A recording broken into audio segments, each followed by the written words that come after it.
Hello, you lovely people, and welcome to another episode of Perry Rants with a Whiteboard.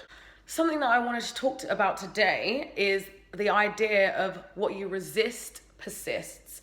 And I'm sure you can all think of an example of someone who you might know who's perhaps really depressed and always in a very low state.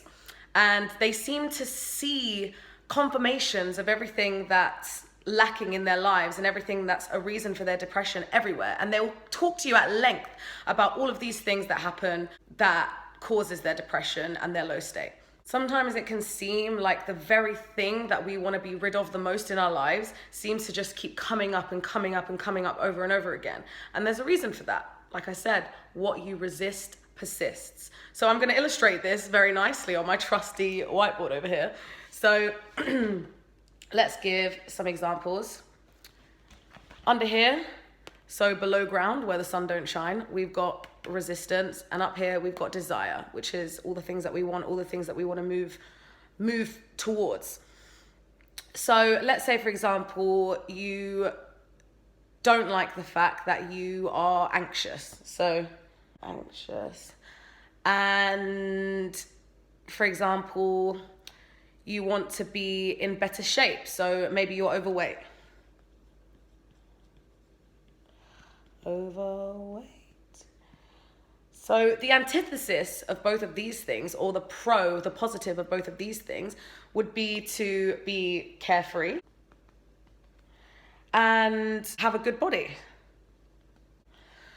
So a lot of what we do is, instead of focusing on these things and trying to move towards these things, so in an upward direction, which carries a lot more of an uplifting positive energy, we focus on these things. We think, why am I so overweight? Why am I so anxious?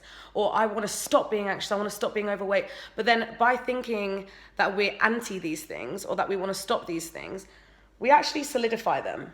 Because guess what? That's where your focus is. That's where your focus is going. And it keeps you below ground, because what you resist persists. But let's go back to our depressed person from earlier. So can you imagine how someone like that's life might transform just by thinking about happiness, thinking about what's the state that I want to move towards? So if I'm currently experiencing a really depressed, low negative state, if I think, I really don't want to feel this negative state, you're still thinking about that. Like I said, you're still below ground over here. But then if you can move towards, focus on these arrows here,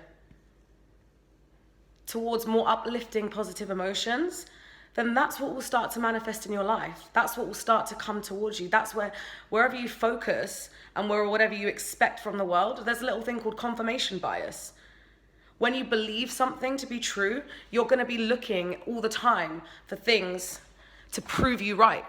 So, for example, if you hear a word for the first time on the radio that you never knew before, all of a sudden you start hearing it everywhere. If you really want to get a Ferrari, you start seeing Ferraris everywhere. You know, like, this is science. Like, we confirm our own reality and we look for confirmation for our own reality every day. So instead of focusing your thoughts on negative things and having confirmation bias work against you, if you can focus on the positive and start moving towards the positive, then you can make confirmation bias work for you and with you. Mother Theresa was the one that said, I will never attend an anti-war rally, but if you have a peace rally, invite me. As I'm editing this together, I can literally hear people saying, yeah, but what if I don't feel positive?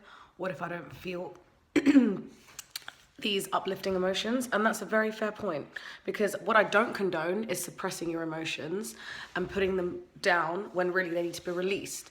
But what I'm talking about here is more the concept of being pro something rather than anti something, because being pro something carries such a different wave of energy than being anti something. Because when you're anti something, that's when you solidify it, and that's what persists in your reality.